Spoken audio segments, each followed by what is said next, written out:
Hello and welcome back to the Else Realm Diner. I am joined as ever by the fantastic Paul Harrison. Hello, Paul. I'm feeling even more fantastic now that you've told me I am. Well, you are fantastic. You are. You just need a shield or something just to emphasise it. But we are here and we are ready to discuss the topics of the day. The Else Realm Diner can land wherever the heck we want it to. It's a cosmically fluid structure, and today on the menu, there's some, well, familiar themes, because let's face it, we have certain passions. And, and we're going to start actually You make with... it sound so dirty.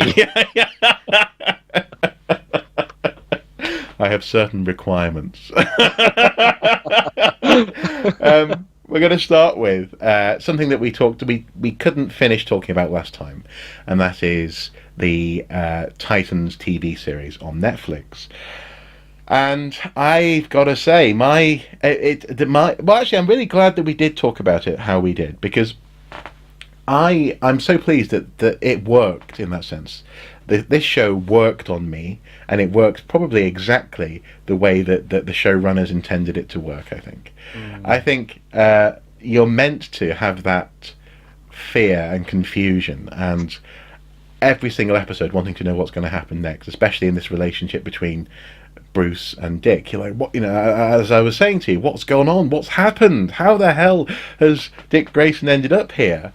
And the culmination of that show, and incidentally, spoilers for people at home, because we are just going to talk about it, is fascinating, and it sets up the fact that it could go almost anywhere. In fact, quite literally in the credits, it could go stratospheric, with a certain Superboy who's introduced, along with Crypto as well. I mean, first of all, what do you make of what do you make of Crypto being in a live action, DC thing?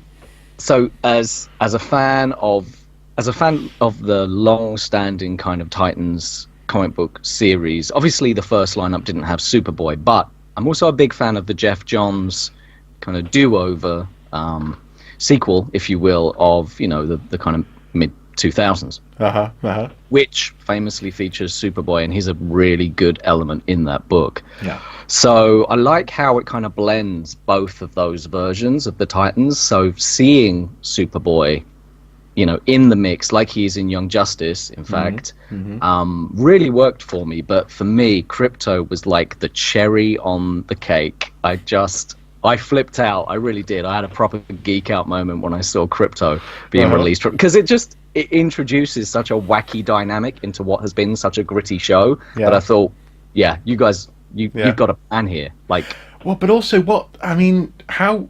Because I know we've gone right to Crypto, but this is why this is where I think the show is just designed to surprise you, and designed to go. This is just it's not trying to compete with Marvel, for example. It's not trying to say, oh, we're going to have fun. Don't worry, guys, we're not going to be gritty. It's just saying this is how glorious the DC world can be.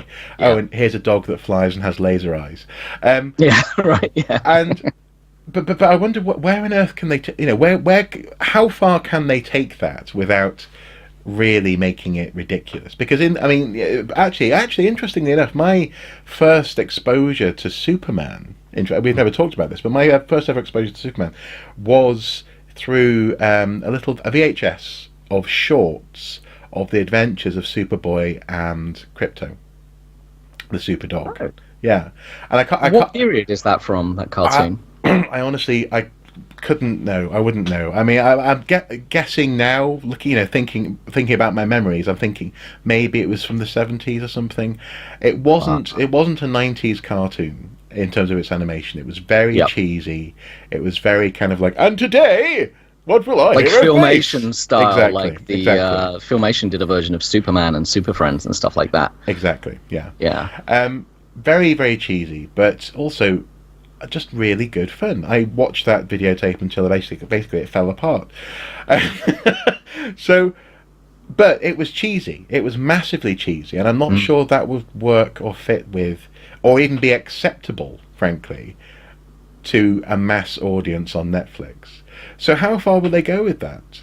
Will Crypto be essentially like Lassie, or what? No, I don't think so. I mean, yes, in a sense, in that he's like the superhero Lassie, but no, in the sense of just as there are many incarnations of Batman, and just as Adam West's Bright Knight would not necessarily have worked, say, in the Nolan verse, I think you can take Crypto out of context and place him in a quote unquote serious Superman book, a serious dramatic sci-fi story, and have him work in a Crypto serious book. I mean, that's money in the bank. That's cryptocurrency. Yeah. Exactly. Yeah. I couldn't I remember one of my favorite James Robinson run Superman books was actually the one that focused on crypto. And there's just a beautiful moment in this book where Superman is getting his behind handed to him, shall we say. Keep this family friendly, folks. And he's really getting a trouncing. And you think, oh no, okay, he's really outmatched here. And then suddenly Crypto comes onto the scene and I think heat visions the hell out of this thing and scares it off or gives it pause for thought. And you just get this kind of hero page, the real hero shot of Crypto saying, Crypto, good boy. Like that. And I just thought, the good boy meme works very well when applied to Crypto. I can see endless amusement and actually reason for kind of dramatic. I love the boy and his dog story. I love that archetype. And I think there's a lot of room for good drama there. I mean, think of Mark Wahlberg's The Shooter. He basically, if you've seen that film, he goes on a revenge spree, mostly because they kill his dog. Yeah. Well, and actually, but also that's something that I would hate them to do. That I would hate them to introduce Crypto and then have him killed and then have that be a motivation. No. Have the adventure, But but actually, it's funny because that introduction to Crypto and Superboy was actually Superboy was Clark Kent, not Connor Kent. Yeah. And Silver Age style. Well, exactly, yeah. And it makes me wonder whether, bringing another Crypto word here, whether actually one route they could go down with this TV series would be to turn Superboy, Connor Kent, into a crypto fascist and actually have him escape from the lab and be almost Injustice style a problem for people to have to deal with. The only problem with that, though, and I'm just wondering how he's going to slot, because we've seen him kill people on the way out of the lab, if you see what I mean. But the only problem with that, though, is that that's a Superman and maybe Batman level threat. That's not Titans. Superman would intervene at that stage, and Superman has been established is in this universe. It's talked. I think at one point Dick talks about how Batman and Superman stopped talking to each other or something like this at one point. So yeah, there is a reference to that. Is that in the later episodes where it might be? It might be, yeah, and so therefore it might be just part of his. But nonetheless, the reference. We'll come to that in a moment. But the reference is there. Yeah, the reference is there. Though. So maybe that, and also maybe that would just be too. That wouldn't be fun because you don't want to see for example, again with Crypto, you don't want to see a Nazi Crypto. No, absolutely. I mean, they kind of touched on that in Young Justice as well. Like he's potentially a threat, and then they realize he's a friend, and that whole fight and team up thing really has been done to death. Yeah. On an epic scale in Batman versus Superman, and I don't think we need to go there again. But no. I don't know how, given the level of conflict already inherent in this group and the world that they exist in, I don't know how they would introduce him without there being some conflict. To be honest. No. Well, and also we'll see where they go. Just mistrust as well. Exactly. Because actually, and this brings us neatly back into the show. Beyond its final credit scene, is one of the themes that I think the day after we recorded the previous Elserealm Diner, one of the themes that I really pulled out of this show, because we were just running through them show after show. My lovely wife and I couldn't stop watching them. Was in a very clever way the relationship between the protagonist and their father figures or their parental figures, and actually how for all of us that's a very relatable thing. Even in the case of essentially the daughter or the younger sister, depending on what run you're looking at, of Wonder Woman, she has to break out. She has to go and do her own life and live her own way. Even though that's come from an immensely warm, loving place, she's not remotely troubled by her parental figure, but she can't be in her shadow any longer. Yep, absolutely. And I thought that was something really quite beautiful in this show, and the way that they wove that through it. Initially, very obviously with Dick Grayson and Bruce, but then especially in that episode where we have him stopping off and staying over with Wonder Girl, I guess you could say. It was just excellent, that theme. And I wonder if that's a theme, that's how they're going to handle Superboy, is how he relates to his origins, whether that's in a lab or in relation to Superman. But I mean, what did you make of that whole thing? It was very Philip Larkin, wasn't it? Your parents mess you up, they do. It's baked into the DNA of the Teen Titans series, or at least in the sense that the Teen Titans series, as written by Marv Wolfman and drawn by George Perez, that the theme of all of the opening arcs of those stories that made them such classics were their relationships and conflicts with that older generation. And I think that's what made it kind of the runaway hit that it was in that period, where every Teen Titans book before that had failed. They managed to get that particular Wolfman Perez run to be, it was stratospheric. It was outselling everything, you know. And it was on a par with what was happening over at Marvel with the X-Men books, which of course is again another kind of conflict with authority kind of situation. Well, and also finding oneself, and but also exactly. Presumably, I'm just guessing here because I think we established last time I haven't really read any Teen Titans, but presumably as well, there must be an element of the prejudices that you inherit from your parental figures as well. So let's say Batman and Superman aren't getting on. That doesn't mean that their proteges have to not get on, and that kind of thing. Yeah, absolutely. I mean, that was something really good in the Jeff Johns run, which I'd recommend actually, because where the Perez and Wolfman run it's a classic, but it hasn't necessarily aged in a way that it's appreciable in the same way today. But the Jeff Johns run very much still is relevant in that sense, even though it's kind of prior continuity now, technically. You have a very tight relationship between Robin 3, Tim Drake, and Connor Kent, the Superboy of that timeline, that world.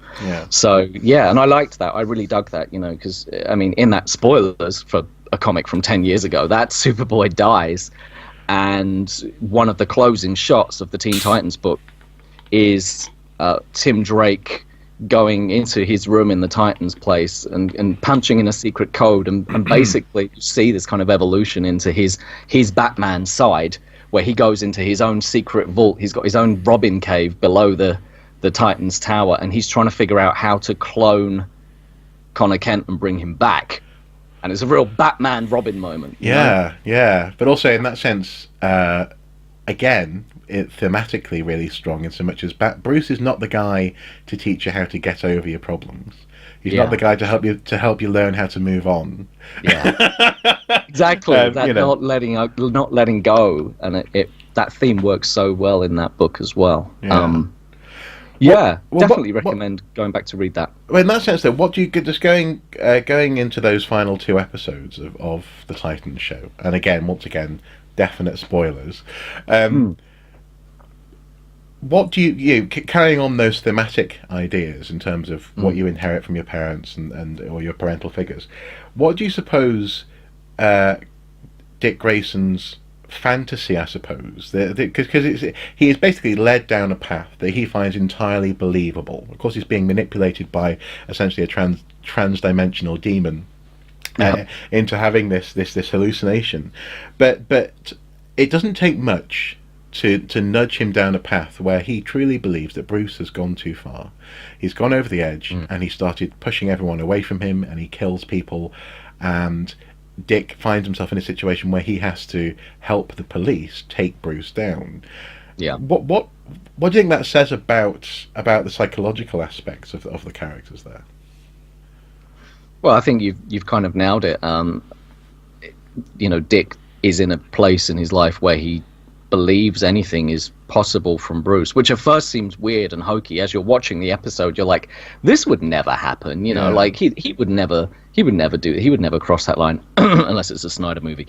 But Snyder movie, and he'd apparently been attacked in jail or something. Yeah, absolutely, yeah. But the mere fact that he believes that he would be capable of that, I think, yeah, absolutely, that's a real insight into the mind and doubts of Dick Grayson, which hopefully we'll see rebuked in the second series. I hope they take the opportunity to address that and show him that, well, actually, you know what, as much as our parents may seem like monsters at times, who are capable of anything, it's probably not that bad, really, and they probably do still care, really, you know, in most cases. It's something interesting to explore, I think, for every character. But yeah, you're right. It's highlighted really well with the Nightwing-Bruce relationship. And again, that's something that's kind of baked into the DNA of that period. There was a really antagonistic period between Bruce and Dick when, you know, Bruce actually, you know, Dick actually punches Bruce and Bruce punches Dick out. And it's really like, looking back at it now, you're like, wow. You know, Bruce Wayne's a dick and an abusive father figure. Fuck that, actually, really. but to quote the line of the show. But yeah, I hope that they do address it and answer the question of their own hypothesis, so to speak. Yeah. Well, in that sense, then, how do you feel at this stage that Jason Todd fits into that?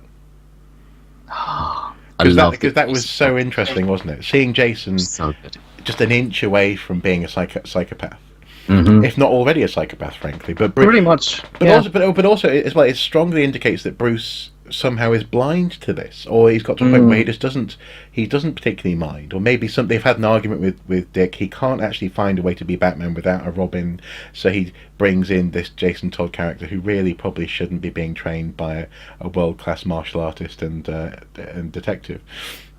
Yeah, absolutely. And again, it's something that they've taken from those old stories I was reading as I got into Batman as a kid. Funnily enough, it was during the period where Jason had replaced Dick Grayson.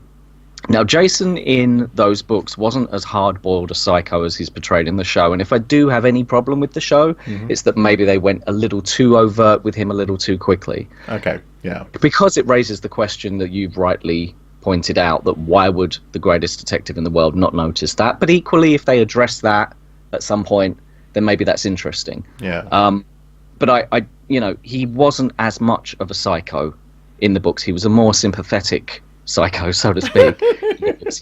he was off the rails, but he wasn't psychotic. He wasn't a sociopath. He was angry, really angry. Yeah. And he had a relatable anger where we talked about this actually in an episode a couple of years ago, where if he saw something he really felt was unjust, if he felt someone really deserved punishing, he wasn't necessarily beyond them slipping off a roof while he was around. But he wasn't a murderous psychopath in the sense that he's been portrayed in that show. I think they've just simplified it, you know, for the TV, so to speak. Yeah. Well, I suppose, and there's something because they do keep his origin fairly close, don't they? In terms of he's caught trying to steal wheels off the Batmobile, which I appreciated that. I thought that was pretty cool. Yeah, totally. But again, it speaks of an origin that's relative. You know, he wasn't a murderer when Bruce found him. He was. You know, as they would say in Aladdin, he was a street rat. Street rat. Just trying to get by, and that's why Bruce finds him so relatable, is that he's kind of been orphaned by society in the same way that Bruce was literally orphaned by not by Jack Napier, but very well put, sir. Very well put. But yeah, I think as you say, they go a bit quick on it, but then again, as maybe this is the point, and maybe this is one of the things that I think is going to make this series so interesting, is that the pace is so intense and so quick that actually maybe they were just like, do you know what, we're not going to mess around with this. You already know, if you're a fan of DC, Jason Todd's a wrong 'un, and that at some point, if he becomes Red Hood, these tactics and this approach to, you know, maybe breaking some fool's neck, that's just how he operates, and we might as well just show it right now that behind Bruce's back he's getting his thrills by just being a bit too brutal. But it also, as well, it serves to also highlight Dick's character as well. It highlights his responsibility. He's already being a bit of a father figure, obviously, to Raven and to others who he's taking under his wing. No pun intended there. So it under his Nightwing, you mean? Under his Nightwing, but it's I think it serves to maybe those two things at the same time. It's kind of saying, look, you know who Jason Todd is. This, but also Dick hasn't, as much as he's having trouble with Bruce and he's struggling with these questions. He is not Todd. He is still Dick Grayson. Yeah, exactly that. And I think you've raised a really good point there, because that's the nail on the head right there. Even as ultra-violent as Robin seems in the start of this show, you bring in someone even more ultra-violent who's just killing cops. I mean, he's not just killing criminals in this, he's killing cops. Yeah. And you go, okay, maybe he's not so bad. Of course, that's virtue by comparison and damning with false praise, but maybe that's why they went so hardcore with it, so that they could have a quote-unquote gritty Robin and have an even grittier Robin. To compare him against. I'm cool with it in a way. I don't mind them reinterpreting it as long as that storyline pans out, Okay. Well, just very briefly then, before we move on from that show, what do you make of the way that they've done other characters? So, for example, Starfire and others. Do you think that that they've done those characters justice? I've seen some people complaining that Starfire isn't quite right, but actually, and Beast Boy, in fact, sorry, said, and Beast Boy, there were a lot of complaints that he wasn't perma green. Yeah, that's true. That's a good point. Yeah, just the hair, but I grew to really like the characters, especially Starfire. I thought that where initially I was thinking, oh god, this is going to be, she's a mutant and therefore she has crazy hair. Well, I was completely wrong. She seems, and actually it fits into her otherworldly origins potentially, but also actually fits into her persona. She's got that hair because she's outlandish, not just because she's in a slightly second-rate X-Men movie. Yeah, absolutely. There was that danger when they released those first images. I think that people went, "Oh, this looks a bit 90s Gen X-y," and I could see why they thought that totally. But you're right. As it plays out, I think it pans out really well, and it does suit the characters as they stand right now, I think, and there's room for evolution in there if they need to. I think with all of these things, history always proves one way or the other. If the Joker is perma-white guys had been right, maybe it would be a different argument. But I think we need to give these things a chance, even if they look wrong, quote unquote, on the surface. We need to give these things a chance. We need to watch them for ourselves, and we need to kind of go in as unbiased as we can, I think, and not watch or read too much stuff damning or praising necessarily before we do so we can make our own minds up and not just follow a trend. Well, yeah, but I mean, thematically though, I think it works because Starfire, I mean, I don't want to spoil this part of it because I've seen the ending. I kind of saw the ending of Titans out of context before I watched the ending of Titans. So I imagine I know. It just came up on YouTube. It was just like, oh, and next here's the. And that's part of the reason I was just like, what the fuck? Oh my god, Bruce is killing people. So there's that, but it works thematically because just simmering below the surface in these characters, barely contained, is the question of how powerful are they, and where will that power take them morally. So the fact that you have someone who can become a tiger who's never bitten someone before.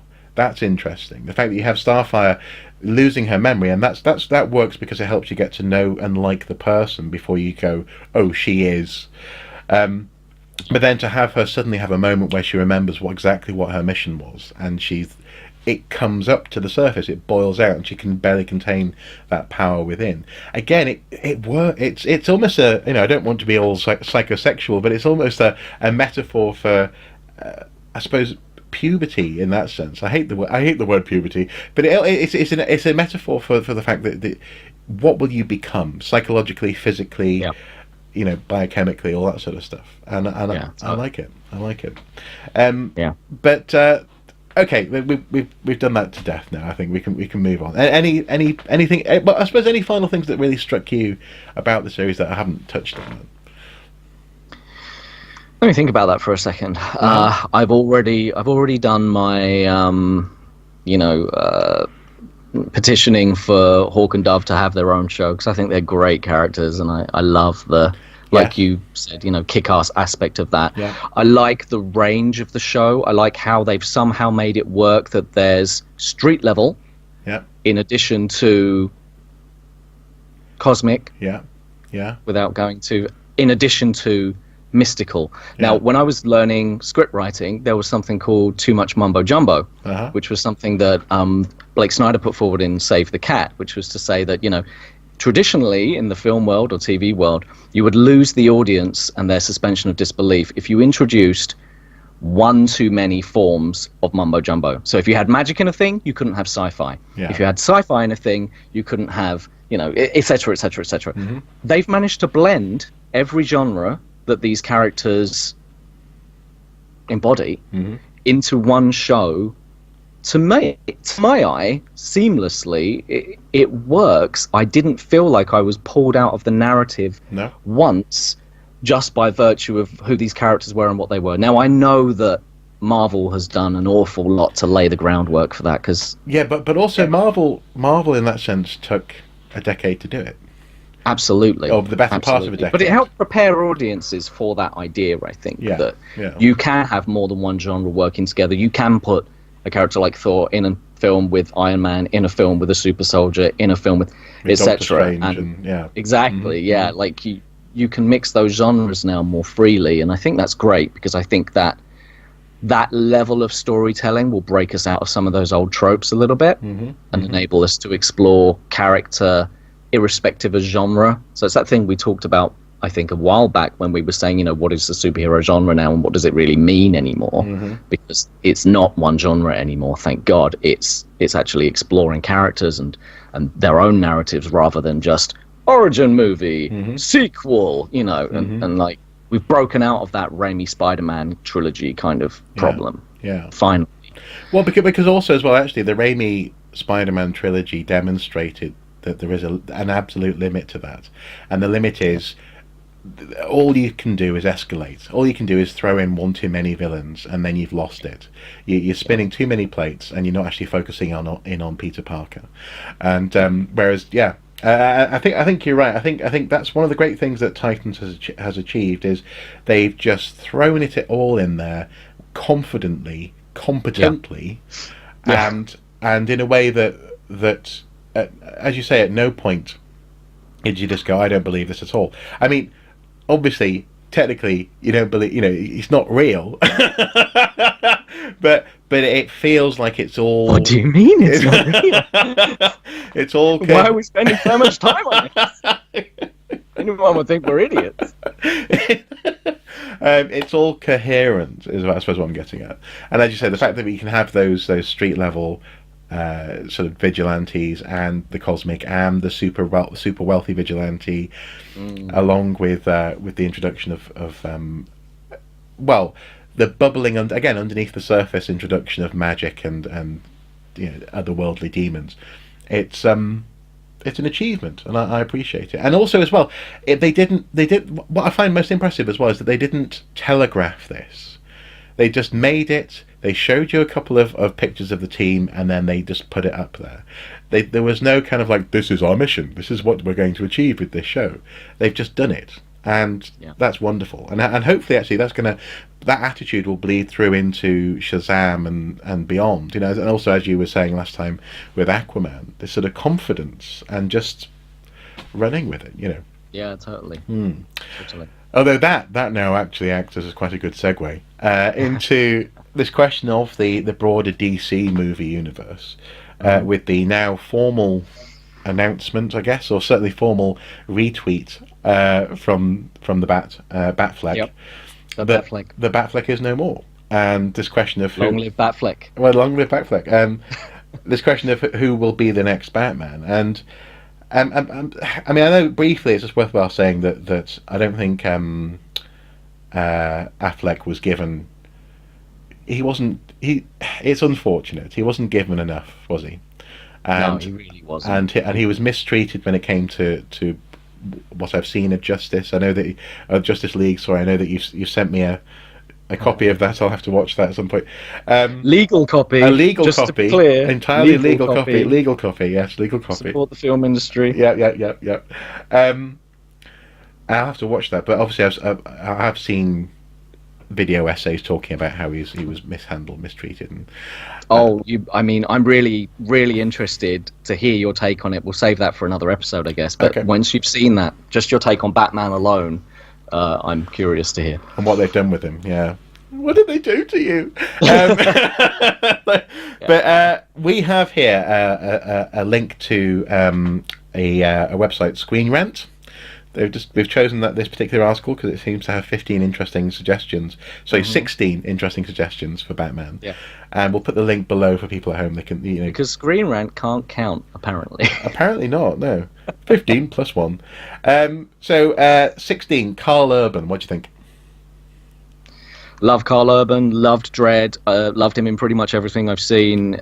He does look a little bit like that dude from Take That, but you can't hold it against him. So yeah, Carl Urban as Batman, I'm down totally. He's got the right chin. Anyone who's seen Dredd, I think, will see that he's got the right jaw for it. Yeah. And yeah, I mean, he's a great actor. He really looks the part. I think he could do it and do it well. I think, 100% behind that if it ever happened. Well, actually, when you see him in RED, Retired Extremely Dangerous, he brings into that a very serious CIA mind that could work quite well, actually. Especially because the rumor is that the new Batman movie. Also, this has been the rumor for a while now, but it's going to be more noir. It's going to focus in on detectiving and all this kind of thing. Detectiving. Yeah, totally. Yeah, that's a thing. I got a first class degree. Like, detectiving. Okay, Matt. Making up words is what we do in academia. Like, oh, that's true. Yeah, I never heard the word truism until I went to uni. Yeah, truism, is that? Yeah, it's the thing. Truism, number 15, Matt Bomer or Bomber. Now, he's a character I first was aware of from the series Chuck. Yeah. Mm-hmm. And which, great comedy series, the star of which is now Shazam, in fact, and was one of the Warriors 3 in Thor as well. I always really liked Matt Bomer. I'm going with Bomer. And I thought at the time, at the age he was then, which was, to be fair, nearly 15 years ago or so, I thought he was the perfect Nightwing. Yeah. Just the perfect Nightwing. And in that show, he was a secret agent. He was, very acrobatic, very physical. He just looked the part. He had the long kind of Dick Grayson hair. And I was just like, wow, this guy needs to be Nightwing. And now he's older, of course. He's pushing 40. And I think as a potential Batman, very interesting. I like the fact that he's not defined by his sexuality because he's an, openly gay actor who doesn't play necessarily roles defined by that, which is cool. And there would be some kind of poetic irony, maybe, in casting a gay actor as Batman, given how much, given how many accusations and various gesticulations around the subject there have been since the 1960s. Or the 50s even, with Frederick Wortham and the whole censoring thing and the whole having to bring in female characters because they were worried that Batman and Robin's relationship looked too gay for comic readers and might turn them, science his kids. ward. 50s science. Yep. His ward. Well, I mean, to be fair, they did used to share a bed, so tongues would waggle. Exactly, But that would be cool. Like, I think, cast a gay guy as Batman and then don't have a love interest and keep it, like, really murky.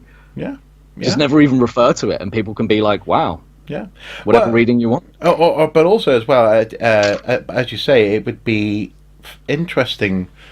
It would be interesting, just in the same way that I'm kind of ever so slightly fed up of, and this is just a little mini rant of mine, ever so slightly fed up of every single time there is a female kick-ass lead in a film, someone has to say it's so cool to see women finally kicking ass in movies, and you're like, no, they've been kicking ass in movies, in good movies, for a long, long time. This is not. This is no longer a glass ceiling. It's great to see it happen more often, but it's not. It would be great to see this guy do that role and not have someone go, isn't it great to have a gay guy? No, he's an actor, and just let him do the job and let him do it well. That's the thing. And as you say, he's definitely got the billionaire playboy body. You know. Oh, for sure. Like he really does look the part. He could play the part without question. I think that there's no way of avoiding, in the current internet world we live in, of avoiding that discussion whatsoever. But I'm all for it, man. I think he'd be great. And again, even if they were to cast an older Nightwing for a Nightwing movie, which I don't think is going to happen now. It was announced a couple of years back, and then the DC Extended Universe kind of went like a bad flan, and like a bat so I don't flan. think that's going to happen. Like a bat flan. I think a bat flan will probably be pretty tough. It probably would. I don't think it would be floppy. Yeah, that's true. That's true. And now we're back to gay guy. There. But anyway, point being, I think he would have made a great Nightwing as well. Yeah. But that's clearly not going to happen. I don't think we're getting a Nightwing movie now. No. Number 14, Wes Bentley. I liked him in American Horror Story a lot as the detective character, and in a detective style story I could see him maybe working. He's kind of got the right face for it. He would need to, I think, put on a few pounds, but Michael Keaton pulled it off. Why couldn't this guy? Yeah, well, and also actually this guy has also had issues as well. Post American Beauty, he went down the drug route, and he could work with it, use it. Yeah. Also, apparently, interestingly, he was first choice by Christopher Nolan to play Bruce in Batman v Superman. Really? Yeah. I did not know that. You learn something new every time you walk into the Else Realms diner. Apparently so, yeah. Would you like eggs with that? Or would you like bacon with that? Richard Armitage. I mean, he's knocking it out of the park at the moment in terms of voice acting for Castlevania. And he was great in the Hobbit movies. He was one of the highlights, even though they kept on making him say "war" in the third movie. War. I'd forgotten about that, actually. Yeah. You know what? I think he's got the range, and he's clearly kind of got the voice. In Hannibal, did you see him as Francis Dolarhyde in Hannibal? Oh, yes, of course. Yeah. He's got the. He can do the body discipline on camera. Yeah.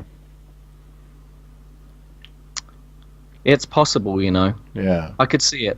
Yeah, I could see it. Not bad picks so far, actually. No. Number 12, Jason Clarke. I don't really know him apart from Dawn of the Planet of the Apes. Dawn of the Planet of the Apes.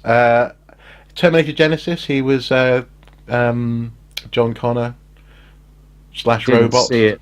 That was revealed in the trailer, incidentally. That's not a spoiler. Stupid trailer. Oh, man. I just think he's too boring, sadly. Yeah. Let's go with too boring. Boring. Number 11, Anson Mount. Never heard of him, but apparently he's been in The Walking Dead. Which is a show I gave up on, actually, if I'm honest. Yeah. I gave up in like season 3 or early 4 or something. I just I don't know anything about him. I really can't comment. He is a white man. That's all I can say.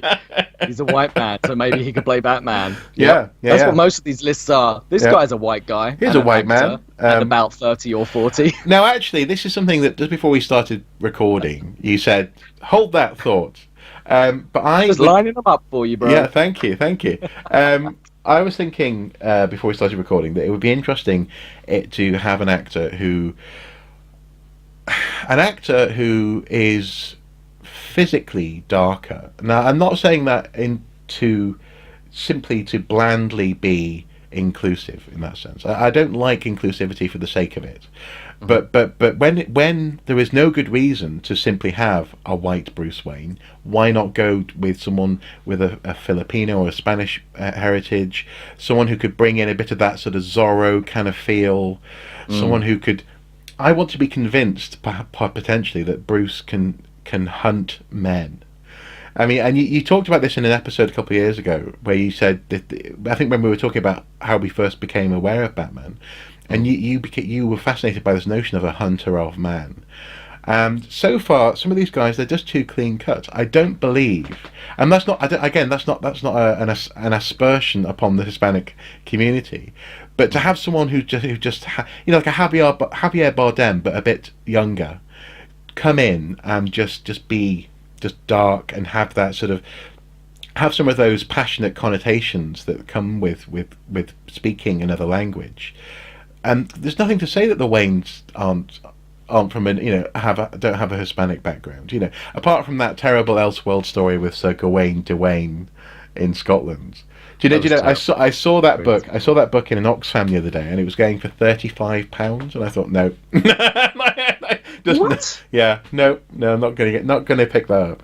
That's insane. But it would be, I mean, like an Antonio Banderas, that kind of thing. That would be cool to have that in Batman. Has Banderas ever been up for Batman? Like, did that ever happen in the 90s when his name was huge and they think of recasting? Because that's curious to me. I would be surprised if he wasn't at some point on some I'm just going to Google producers it now. list. Yeah, Banderas. Mm-hmm. Whilst you're doing that, can I make an honourable mention and say that, for me, I don't know if you have been watching the show Mindhunter.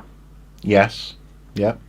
For me, those two are my honourable Batman and Robin. So Holden, the character Holden, who's played by Jonathan Groff, who's weirdly enough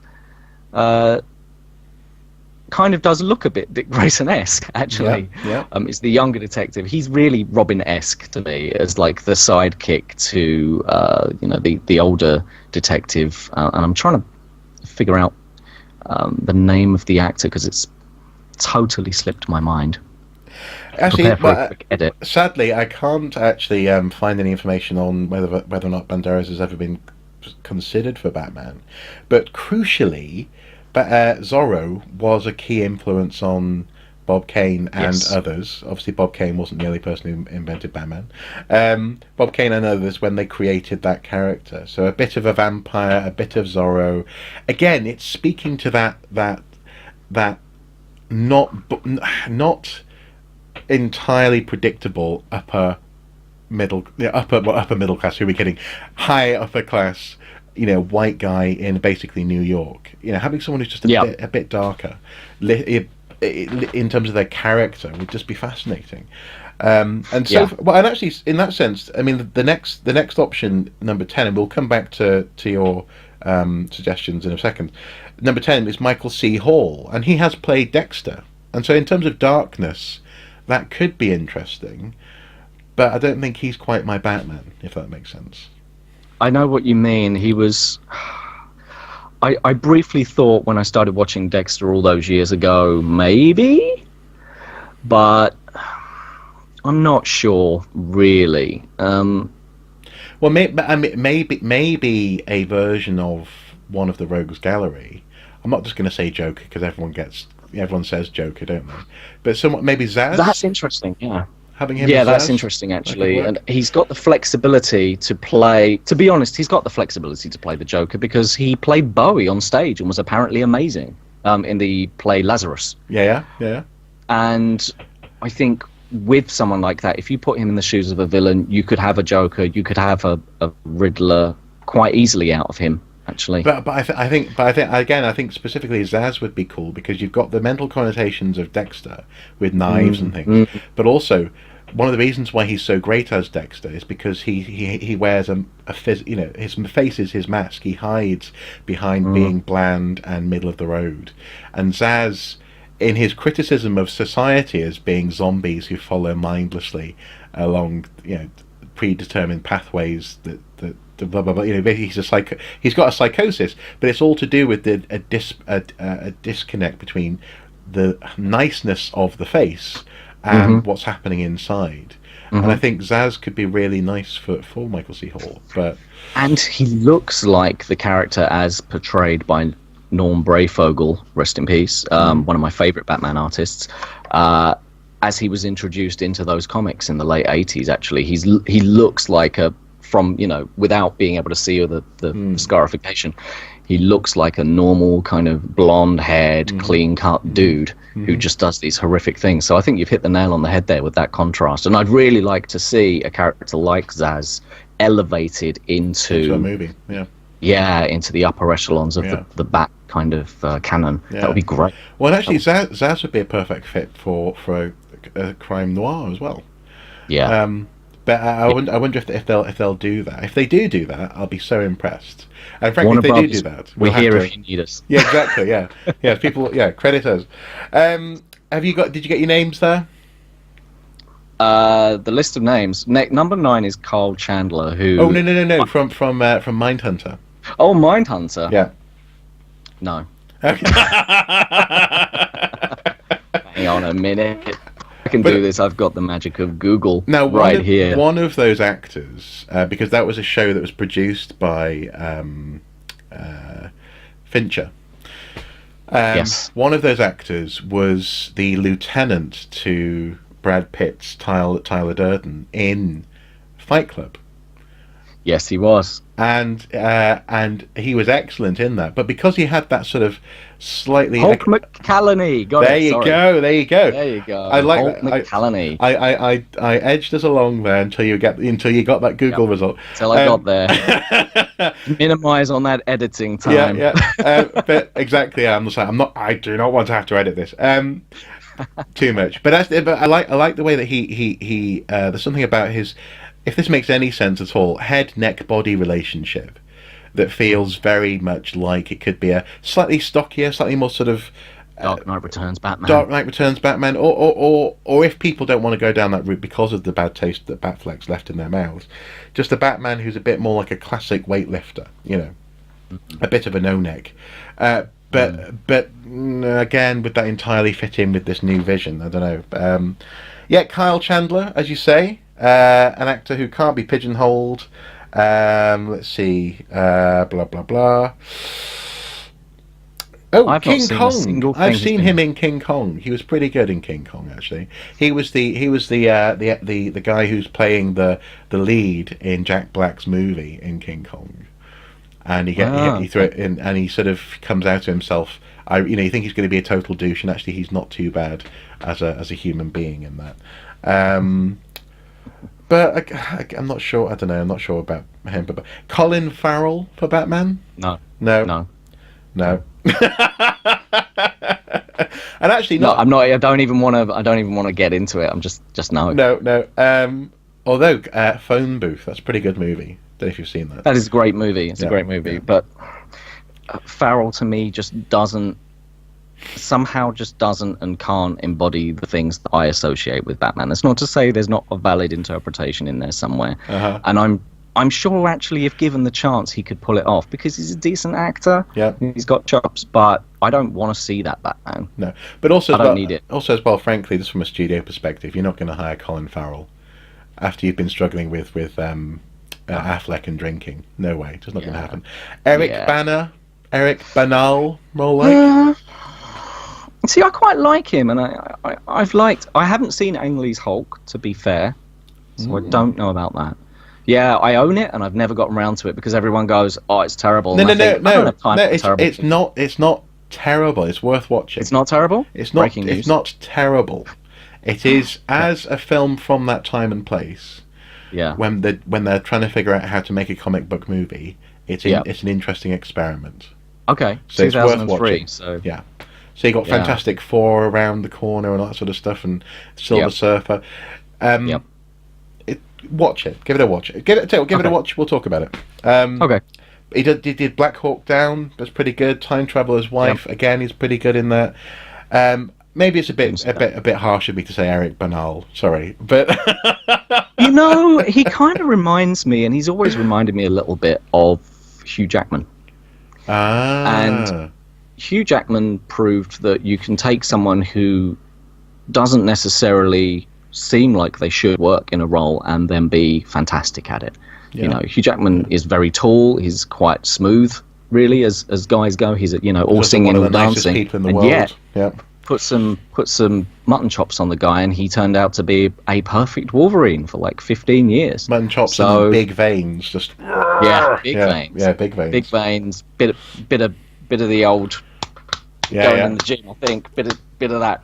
Non-stop chicken. Yeah. That's right, yeah. Inject chicken, that's what they do. Yeah, it's nothing to do with steroids. No, of course not. Well, no, but you put the steroids in the chicken. Yeah. And then, that's the way. Like they do in Texas. Yeah. Woohoo! Woohoo! Post-Brexit chicken. Yeah, woohoo! Chlorinated chicken. Bring it on now. Number 6, Keanu Reeves. I like Reeves a lot, but I don't think he can act his way out of a Batcave. Oh, that's harsh. He's okay. Come on, look. Keanu Reeves is Keanu Reeves in everything. I love Keanu Reeves as Keanu Reeves. I can't believe that I would invest in Keanu Reeves as Batman and me not just see him as Keanu Reeves dressed as Batman. Do you know what I mean? People said that about Ben Affleck, though. They said he was too big a star. And you wouldn't be able to see. No, it's not to do with his stardom. It's to do with his Keanu Reeves. Yeah, for me at least, it's a subjective take. Yeah. What do you think? No, I agree. But also, a kind of way of saying that is to say he already has something that I want to see on the boil, and that is the next John Wick movie. See, I haven't seen those yet, and they could completely change my mind. No, he is Keanu Reeves. Okay. All right, so we solved number 6 then. We're getting through these fast. Michael Fassbender, no, he's in everything. Love him. Love the guy. He's great. He doesn't but no. John Hamm, I've been beating this drum for a long time. I wanted John Hamm in a period movie. This is before they announced Captain America. Mm-hmm. I wanted to see John Hamm in a period movie about Superman set at the time of the Second World War, and John Hamm would be Clark Kent / Superman, obviously. Okay. And to me, he was the perfect Max Fleischler style. Yes, actually, yes, yeah. Finally, someone who gets it. Yeah, no, I do get it, and also if you could put that next to those cartoons as well, it's perfect. He would have been perfect, and that slightly rubberized costume, like spandex with like a rubber S, deliberately a little bit naff, but also totally. Yeah. And then have him be the Superman that they've done with Wonder Woman, in fact, and that's what I wanted to see with Superman, but they did it with Wonder Woman. Yeah. Have him be the same character, because he's ageless, essentially, who, when they start the ball rolling, in the contemporary world with the new superheroes, it's like, well, Superman's the first, because he's been around since then. That's how it should be. He's the first superhero. He should always have been the first superhero. Yeah. Well, and that's it. Yeah, Superman is... in this age of new gods and new heroes that they kind of try to set up in Justice League again from the trailer. Again, we should just write a big email, or maybe a nice letter to various studio execs. This is our idea for the Batman movie. I think we'll find it very good. This is the Superman movie we think you should reboot with. Yeah, we have been reading Batman comics for a long time. I have not read Teen Titans, but he has read Teen Titans. Number 3, Luke Evans. A lovely Welshman, and also crucially, not too bad from his attempt at being this kind of vampiric type character in Dracula Untold. Yeah, I mean that movie really didn't do well, but I didn't think it was anywhere near as bad as it as the treatment it got. You know what I mean? Like it wasn't, and that was supposed to be the movie, and this is something we've touched on before, that actually potentially was going to be launching that dark universe. Yeah. He was supposed to be a part of that, and it just was canned so badly. Yeah, it didn't happen. Luke Evans is a nice bloke. He's not a super big bloke. No. And I actually I haven't met him, but I've walked next to him at a premiere I was lucky enough to go to one time, and he's not a big bloke, but at the same time he's got presence, and again with the Michael Keaton thing, it can work. It could work. It could work. But again, I think if you're talking DC, I think he would again possibly be a good candidate for a rogues gallery. Maybe because I never bought into what's his chops, the guy from True Blood who is still apparently going to be Deathstroke. Joe Manganiello. Yeah, I never bought into that. And the thing is, I think he deserves his day in court. I think he deserves to be able to come to the screen and be Deathstroke. But I just don't buy it yet. But I think someone like Luke Evans I could buy, precisely because he's not physically intimidating. His skill comes from, yes, he doesn't immediately have a presence, but he is nonetheless a badass when it comes to martial arts. But also crucially, he can shoot the wings off a gnat at 500 paces. Yeah, and I mean it's interesting that they've decided to bring in both of their Deathstroke and their Deadshot in a world where we also have a very, very popular Deadpool. It's interesting that they've decided to use both of those in the major franchises. Not that I'm sure that that's going to happen now anyway, given that the direction of that seems to have, about face almost. Like the DCEU is essentially gone. The worlds of DC is, I think, as clear an announcement as we're going to get for now that they're not going to bother continuing that series in that way, and that we're just going to get individual movies for a while. So I don't think we're going to see Deathstroke. I don't think with the absconding of the Batfleck throne, so to speak, I don't think we're going to get the movie that was originally the interregnum. Yeah, exactly. Like between kings. Yeah, exactly. He's out now, which means his original story, which I think was probably the story pitched with Deathstroke, is gone, and Reeves is starting from scratch. So if the rumor has it that people are speculating, admittedly, that maybe it's going to be very long Halloween, maybe it's going to be quite Dark Victory, maybe it's going to go down that line, because he said explicitly he doesn't want to do year one again. He doesn't go near that story, which I think is a wise choice. So and the funny thing is, though, I could actually see Luke Evans in that kind of younger-ish Batman role. He's not that young, really, but you don't want a Batman that's too young. No. I don't think. No, because I don't think that works. So, well, but also, maybe. Also as well, actually, just occurred to me, I wouldn't mind seeing some of these stories that are being canned in some graphic novel form at some point. It'd be cool to. That would be really interesting. Yeah, to see Ben Affleck's Batman. But also that story, not necessarily Ben Affleck's Batman, but that story played out, and just and also he knows people. He just about still knows Kevin Smith. They can make a comic happen, can't they? Honourable mention number 2, Christian Bale. It's not going to happen, but it would be interesting. It's not going to happen. I mean, yeah, it would be interesting, but I don't see Bale ever coming back to it. I loved him as Batman. I banged that drum for a long time after seeing American Psycho, and I was so psyched when it was announced it was happening. I thought, the universe never listens to me on casting decisions. How has this happened? But he's done it. He's done his thing. I think he feels like he's done his thing, and we've all seen his. We haven't seen his thing, but we've seen his Batman, and that's Yeah. He's bailed on it. He's. And finally, number 1. I don't know why on earth this is number 1. Jake Gyllenhaal.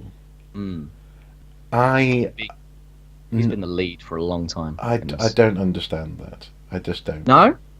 Talk me through it. Tell me your reasons. Well, actually, they say here, Jake Gyllenhaal nearly replaced Tobey Maguire during the production of Spider-Man 2.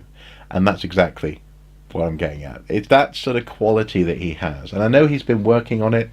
He's been moving away from that sort of image. And to be fair, it's not his fault, in so much as in Donnie Darko he plays a very dark character, and I know he can do it, but there's just something about how he conducts himself. I just don't buy it. I just wouldn't buy him as Bruce. Yeah, I mean, I think I want to give him a chance, just in that, the same was said of his former co-star, in fact, Heath Ledger, when he was chosen to play the Joker, and we got some of the most special, arguably, maybe the best screen interpretation of Joker we might ever see. Okay. So, yeah. Granted, if anyone can give him a run for his money, it's Joaquin Phoenix probably, but I like these oddball casting choices. I'm still holding up the flag with Michael Keaton's face on it, saying, "Bring back Michael Keaton as Batman, and do Batman Beyond, and do Batman Beyond, or Batman." You could do the end of the Batman arc where he's old, and then you could just take it into the future and have him aged up and do Batman Beyond, and that would be freaking amazing. Do you know, actually, to be fair, Jake Gyllenhaal, coming back to Jarheads. Don't know if you've ever seen that. I haven't seen Jarheads. It's been a while since. Actually, I think I'm going to sort of step back on myself here and say that maybe, bearing that sort of stuff in mind, along with Donnie Darko, maybe it could work, because he plays essentially deep PTSD, traumatized, and he does it really well in that film. So maybe he's a bit of a I think your Heath Ledger analogy really works there, because it wasn't Heath Ledger's fault that up until then he just wasn't allowed not to be pretty boy, and as soon as he got the chance to be a psychopath, he grabbed that by the throat, Nailed it. Yeah. Okay, Jake Gyllenhaal, but still not my number one, but okay. No, I don't know if he's my number one. I You're think my Michael number Keaton's one still guy. my number one guy. And on that bombshell. Sorry, so he's not your number one, but I don't know really who is at this stage, if I'm completely honest. I'm even though I really wanted to see John Hamm as Superman, and even though that could happen now that Cavill's gone, I'd really love to see John Hamm as Superman, because I think he would suit that role. I think he could probably also pull off Batman in the same way, weirdly, that Ben Affleck played kind of Superman in Hollywoodland. He plays George Reeves, and also played Batman, and was convincing in both. So I think that John Hamm could do both. He's got that I'm a generic comic book dude kind of look to him. So I think he's close to the front runner for me. But I also really like Matt Bomer for it. But really, really what I want to see, the movie I want to see them make, is actual Dark Knight Returns, minus the Superman fight, because we've seen that, so screw that, we don't need it. Or maybe just touch on it, but don't devote a movie to it, with Michael Keaton in it. And then go to Batman Beyond and just forget the rest of them. Yeah. Gotham by Gaslight. I want to see that at some point. Oh, that would be amazing. Yeah, I can say just take a few years, do some crazy stories if you're going to do them individually.